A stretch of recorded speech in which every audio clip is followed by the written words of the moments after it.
Hello student, welcome to my YouTube channel NCERT simplified.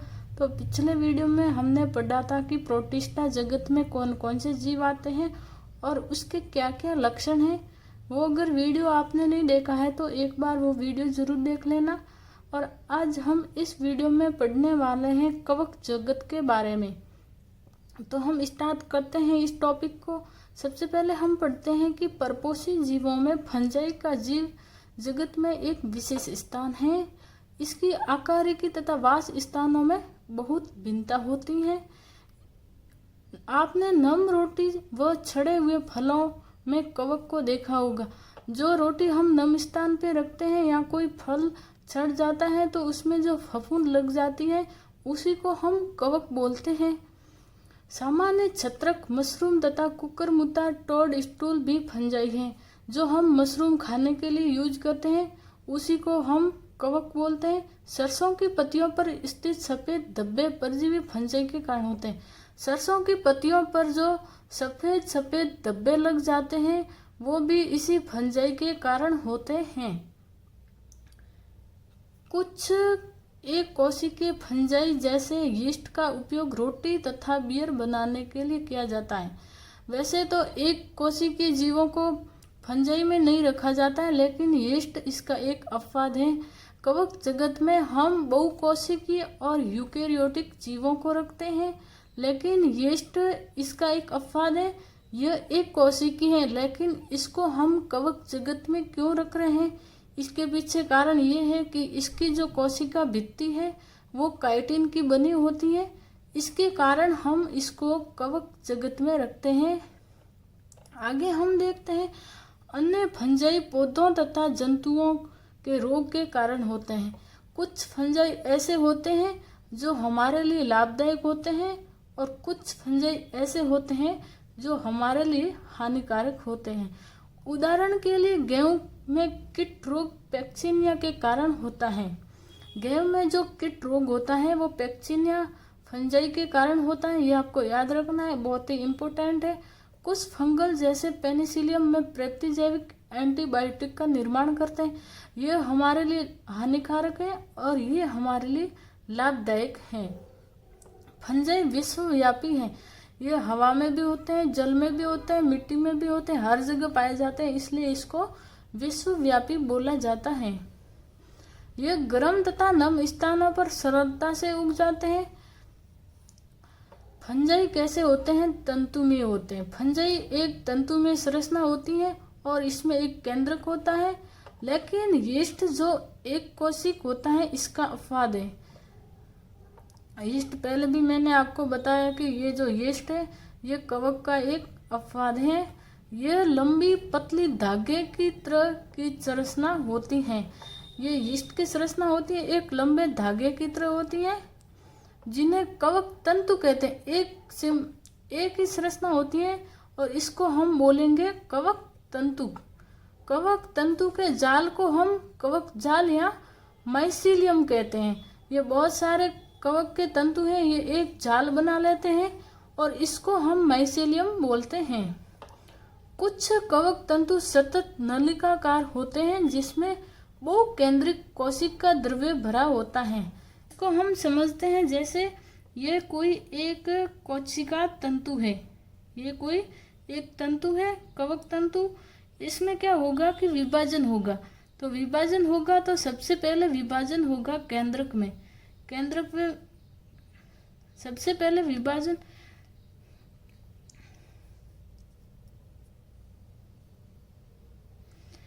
यह एक कवक तंतु है और इसमें एक केंद्रक है। इसमें जब विभाजन होता है तो सबसे पहले विभाजन होता है केंद्रक में और दो नए केंद्रकों का निर्माण हो जाता है। उसके बाद विभाजन होता है इसके कोशिका द्रव्य में। सबसे पहले विभाजन होगा केंद्रक का, उसके बाद विभाजन होगा इसके कोशिका द्रव्य में। कोशिका द्रव्य में विभाजन होगा तो इसमें एक पट बन जाता है, जिससे इसमें भी एक केंद्रक होता है और इसमें भी एक केंद्रक होता है। इस प्रकार से इसमें दो केंद्रक बन जाते हैं। जबकि कई बार क्या होता है कि इसमें केंद्रक का विभाजन होता है सबसे पहले तो, लेकिन कई बार क्या होता है कि इसमें पट का निर्माण यहाँ पे नहीं होता है और इसमें बहुत सारे केंद्रक बनते जाते हैं। इस प्रकार यह बहुकेंद्रित हो जाता है, इसमें बहुत सारे केंद्रक बन जाते हैं। इसको हम बहुकेंद्रकित कोशिका द्रव्य बोलते हैं, जिसे सकोशिकीय कवक तंतु कहते हैं। इसको बोलते हैं सकोशिकीय कवक तंतु। अन्य कवक तंतुओं में पट्टीय होते हैं। अन्य कवक तंतु होते हैं उसमें पट का निर्माण हो जाता है। इस प्रकार हम इसको आसानी से समझ सकते हैं। आगे हम देखते हैं कि फंजाई की कोशिका भित्ति काइटिन तथा पॉलीसेकेराइड की बनी होती है। मैंने शुरुआत में आपको बताया था कि इसकी जो कोशिका भित्ति है वो काइटिन की बनी होती है।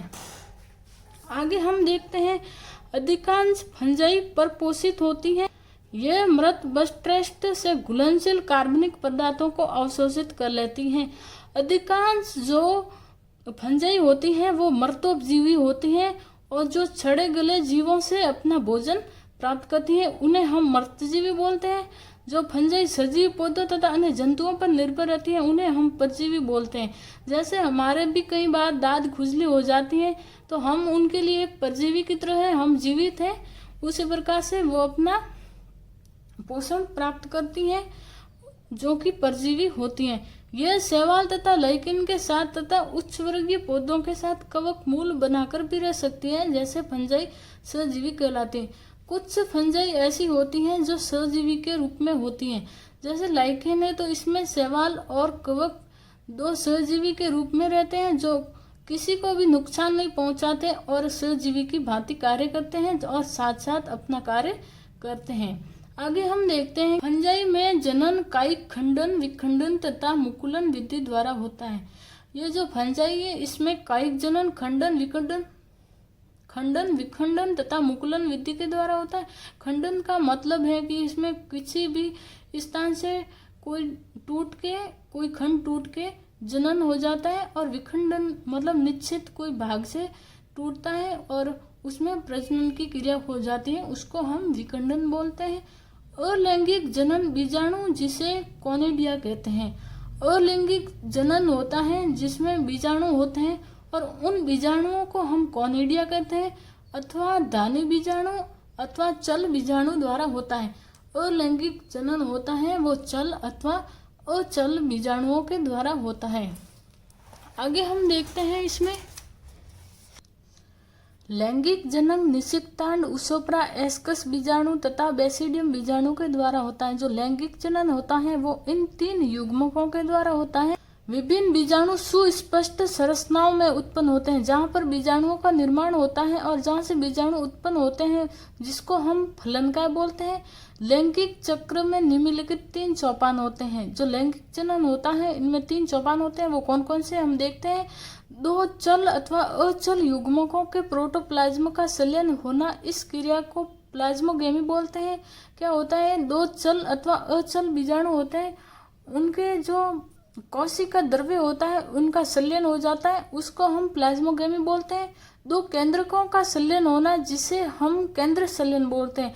बाद में क्या होता है, सबसे पहले तो कोशिका द्रव्य का संलयन होता है और उसके बाद केंद्र का संलयन होता है जिसको हम केंद्र संलयन बोलते हैं। आगे हम देखते हैं कि युग्मनज में मियोसिस के कारण अगुणित बीजाणु बनता है। मियोसिस जिसको हम बोलते हैं अर्धसूत्र विभाजन, जिसमें गुणसूत्रों की संख्या आधी होती है, और समसूत्र विभाजन होता है उसमें जो गुणसूत्रों की संख्या होती है वो मात्र कोशिका के समान होती है।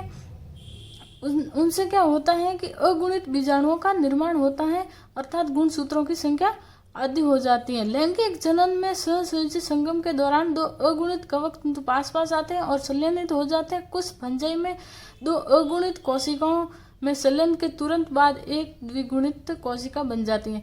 देखो क्या होता है कि इसमें जो अगुणित कोशिका है वो पास पास आते हैं और एक द्विगुणित कोशिका का निर्माण हो जाता है और ये बहुत ही जल्दी हो जाता है। लेकिन कई बार क्या होता है, यद्यपि अन्य फंजाई एस्कोमाइसिटी ये एक कवक का प्रकार है, इसमें क्या होता है एक मध्यवर्ती द्विकेंद्र की अवस्था हो जाती है। इसमें क्या होता है, ये जो केंद्रक होते हैं इसमें जो कोशिका द्रव्य होता है वो मिल जाता है, लेकिन ये जो केंद्रक है इनका संलयन नहीं हो पाता है और ये ऐसी ही अवस्था में बने रहते हैं। एक कोशिका में 2 केंद्रक बनते हैं, एक कोशिका में दो केंद्रक बन जाते हैं। ऐसी परिस्थिति को केंद्रक युग्मक कहते हैं। ये जो परिस्थिति है इसको हम केंद्रक युग्मक बोलते हैं तथा इस अवस्था को फंगस की द्विकेंद्रक प्रावस्था कहते हैं। ये जो प्रावस्था है इसको हम द्विकेंद्रक प्रावस्था बोलते हैं। बाद में पैतृक केंद्रक संलयन हो जाते हैं, लेकिन जो ये एस्कोमाइसीटीज है इसमें केंद्रकों का संलयन तुरंत नहीं होता है और बाद में होता है और कोशिका द्विगुणित बन जाती है। बाद में ये कोशिका भी द्विगुणित बन जाती हैं।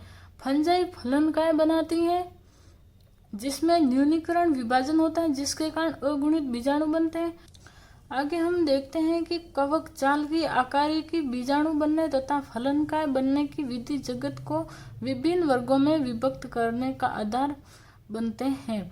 फंजाई जगत का जो वर्गीकरण किया गया है वो इन 3 आधारों के आधार पर किया गया है और फंजाई जगत को विभिन्न भागों में बांटा गया है। सबसे पहला भाग है फाइकोमाइसीटीज। डायग्राम में आप देख रहे हो कि फाइकोमाइसीटीज कैसा होता है। इसमें हम देखते हैं कि फाइकोमाइसीटीज जलीय आवासों, सड़ी गली लकड़ी, नम स्थान तथा सीलन भरे स्थानों अथवा पौधों पर अविकल्पी परजीवी के रूप में पाया जाता है। ये तो कॉमन है कि जो सड़ी गली वस्तुएं होंगी और जो नम स्थान होंगे वहां पर फंजाई पाए जाते हैं। आगे हम देखते हैं कवक जाल अपघटीय तथा बहुकेंद्रकित होता है। ये लाइन इम्पोर्टेंट है। इनका जो कवक जाल होता है वो अपटीय होता है। मैंने आपको बताया था कि अपटीय कैसा होता है, उसमें पट का निर्माण नहीं होता है और बहुकेंद्रक बहुत सारे केंद्रक बनते जाते हैं, उसको हम बहुकेंद्रकित बोलते हैं। अलैंगिक जनन चल बीजाणु अथवा अचल बीजाणुओं के द्वारा होता है।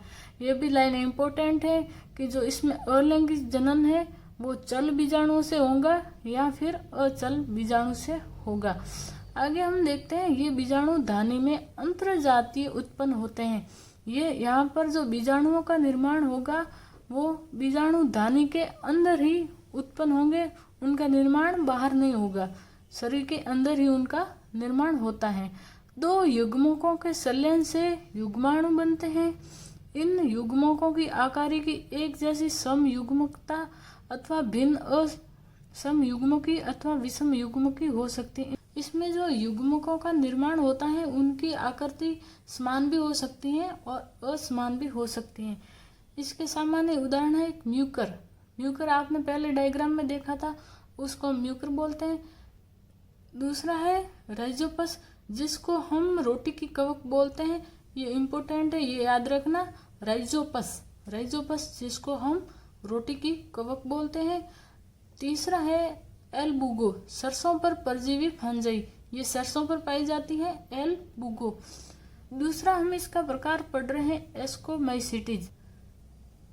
इसे सामान्य थैली फंजाई भी कहते हैं। आप डायग्राम में देख रहे हो, इसमें जो डायग्राम बना हुआ है इसमें कैसी एक थैली के समान संरचनाएं, फूली हुई संरचना दिखाई देती है, इसके कारण ही इसको थैली फंजाई बोला जाता है। आगे हम देखते हैं कि विरले पाए जाने वाले एस्कोमाइसीटीज एक कोशिकीय जैसे यीस्ट के अलावा ये बहुकोशिकीय जैसे पेनिसिलियम होती हैं। ये मृतजीवी भी होते हैं, अर्थात सड़े गले पदार्थों से अपना भोजन प्राप्त करते हैं। अपघटनी भी होते हैं और परजीवी भी होते हैं। और ये समलरागी पशुविष्टा जैसे गोबर होता है उसमें ये पाए जाते हैं एस्कोमाइसीटीज। आगे हम देखते हैं इसमें कवक जाल शाखित तथा पटीय होता है। फाइकोमाइसीटीज में हमने देखा था कि उनका कवक जाल होता था वो अपटीय होता था और बहुकेंद्रकीय होता है, और इसमें जो एस्कोमाइसीटीज है इसमें कवक जाल पटीय होता है। ये आपको याद रखना कि किस में पटीय होता है और किस में अपटीय होता है। अलैंगिक बीजाणु कोनिडिया होते हैं।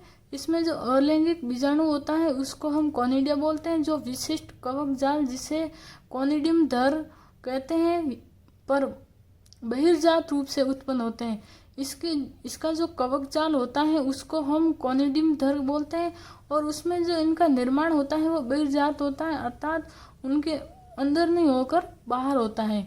कोनिडिया अंकुरित होकर कवक जाल बनाते हैं। लैंगिक बीजाणु को एस्कस बीजाणु कहते हैं। जो इसमें अलैंगिक बीजाणु उसको तो हम बोलेंगे कोनिडिया, और इसमें जो लैंगिक बीजाणु है उसको हम बोलेंगे एस्कस बीजाणु। ये बीजाणु थैलीसम एस्कस में अंतर्जातीय रूप से उत्पन्न होते हैं। जो अलैंगिक बीजाणु है वो तो बहिर्जात रूप से बाहर उत्पन्न होते हैं, और इसमें जो लैंगिक बीजाणु है उनका निर्माण अंतर्जातीय होता है, अर्थात उनके शरीर के अंदर ही होता है। उसकी जो फलनकाय होता है उसके अंदर ही इनका निर्माण होता है। यह ऐसा ही एक वत्सन एस्कस विभिन्न प्रकार के फलनकाय में लगी रहती है, जिसे एस्कोकार्प कहते हैं। जो एस्कोकार्प होता है, इनकी जो फलनकाय में इनका निर्माण होता है उसको हम एस्कोकार्प बोलते हैं। अर्थात हम बोल सकते हैं कि जो एस्कस है उसका निर्माण एस्कोकार्प में होता है। इसके कुछ उदाहरण हैं एस्परजिलम, क्लेविसेप तथा न्यूरोस्पोरा। न्यूरोस्पोरा का उपयोग जैव रसायन तथा आनुवांशिक प्रयोगों में बहुत किया जाता है। इनका उपयोग हम जैव रासायनिक तथा जो आनुवांशिक प्रयोग किए जाते हैं उसमें न्यूरोस्पोरा का उपयोग किया जाता है। इसी कारण ये पादप जगत में ड्रोसोफिला के समान प्रसिद्ध है। अगर कोई प्रयोग पादप जगत से संबंधित होता है तो उसमें ड्रोसोफिला को लिया जाता है और ड्रोसोफिला पर उपयोग किया जाता है। और अगर जंतु जगत में कोई प्रयोग करना हो तो उसमें न्यूरोस्पोरा को लिया जाता है। ये दोनों कॉमन है, इसलिए हम इसी कारण पादप जगत के ड्रोसोफिला के समान इसको न्यूरोस्पोरा भी प्रसिद्ध है। इस वर्ग में आने वाले मोरिल तथा ट्रफल खाने योग्य होते हैं। एस्कोमाइसिटीज में जो मोरिल और ट्रफल होते हैं ये खाने योग्य होते हैं और इन्हें सुस्वादु भोजन समझा जाता है। तीसरा है बेसिडोमाइसिटीज, और इसमें कौन कौन आते हैं? इसमें एक तो मशरूम आता है और एक आता है ब्रक फंजाई, जिसको हम पफबॉल भी बोलते हैं। ये मिट्टी में लट्ठे तथा वृक्ष के ठूंठों पर तथा सजीव पादपों के अंदर परजीवी के रूप में पाए जाते हैं। ये तो इनका जो कवक जगत है इसमें कॉमन है। जैसे कीट तथा कंड, कवक जाल शाखित तथा पटीय होता है। इसमें भी कवक जाल होता है वो पटीय होता है। फाइकोमाइसिटीज में होता था वो अपटीय होता था। और एस्कोमाइसिटीज, बेसिडियोमाइसिटीज, इसमें जो कवक जाल है वो पटीय होता है। इसमें अलैंगिक बीजाणु प्राय नहीं होता है और इसमें अलैंगिक जनन नहीं होता, लेकिन कायिक जनन खंडन विधि के द्वारा बहुत सामान्य है। इसमें लैंगिक अंग नहीं होते हैं, लेकिन इसमें प्लाज्मोगेमी विभिन्न स्ट्रेनों वाली दो कायिक कोशिकाओं तथा जीन प्रारूप के संलयन में होता है। इसमें बनने वाली संरचना द्विकेंद्र की होती है, जिसमें अंततः बेसिडियम बनते हैं, बीजाणु का निर्माण होता है। बेसिडियम में केंद्रक संलयन कैरियोगेमी, केंद्रक का संलयन होता है उसको बोला जाता है कैरियोगेमी, तथा मियोसिस होता है। मियोसिस, माइटोसिस, ये मैंने आपको पहले बताया था कि क्या होता है, और आगे आने वाली क्लास में भी हम देख लेंगे कि माइटोसिस और मियोसिस क्या होता है। इसके कारण 4 बेसिडियम बीजाणु बनते हैं। 4 बेसिडियम बीजाणु का निर्माण होता है लैंगिक जनन के द्वारा। बेसिडियम बीजाणु बेसिडियम पर बहिर्जातीय उत्पन्न होते हैं, ये बाहर बनते हैं।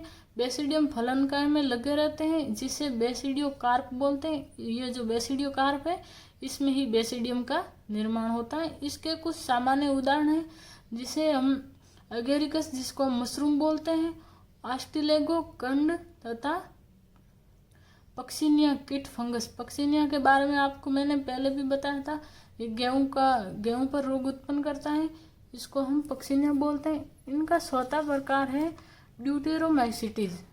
चौथा प्रकार हम देखने वाले हैं ड्यूटेरोमाइसिटीज।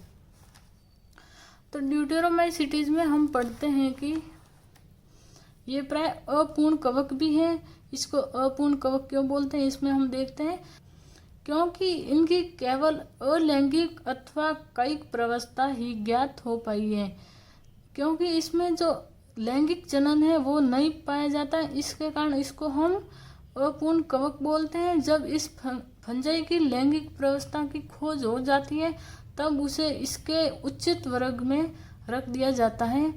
यह भी संभव है कि अलैंगिक तथा कायिक प्रवस्थाओं को एक नाम दे दिया जाता है और इसे ड्यूटेरोमाइसिटीज में रख दिया जाता है। इसमें जब लैंगिक प्रावस्था खोज दी जाएगी तो इसको हम उच्च वर्ग में रख लेंगे। बाद में इनके कड़ी का पता लगाया जाता है। फंजाई की उचित पहचान हो गई है, इन्हें ड्यूटेरोमाइसीटी से निकाल दिया गया। इसमें लैंगिक जनन नहीं खोजा गया तो इसको ड्यूटेरोमाइसीटीज में रखा गया। और अगर इसको लैंगिक जनन की खोज हो जाती है तो इसको हम उच्च वर्ग में रख लेंगे। और इसके उदाहरण है आर्टनेरिया, कोलीट्रोट्राइकम और ट्राइकोडर्मा। ठीक है, तो आगे हम पादप जगत के बारे में पढ़ेंगे। धन्यवाद।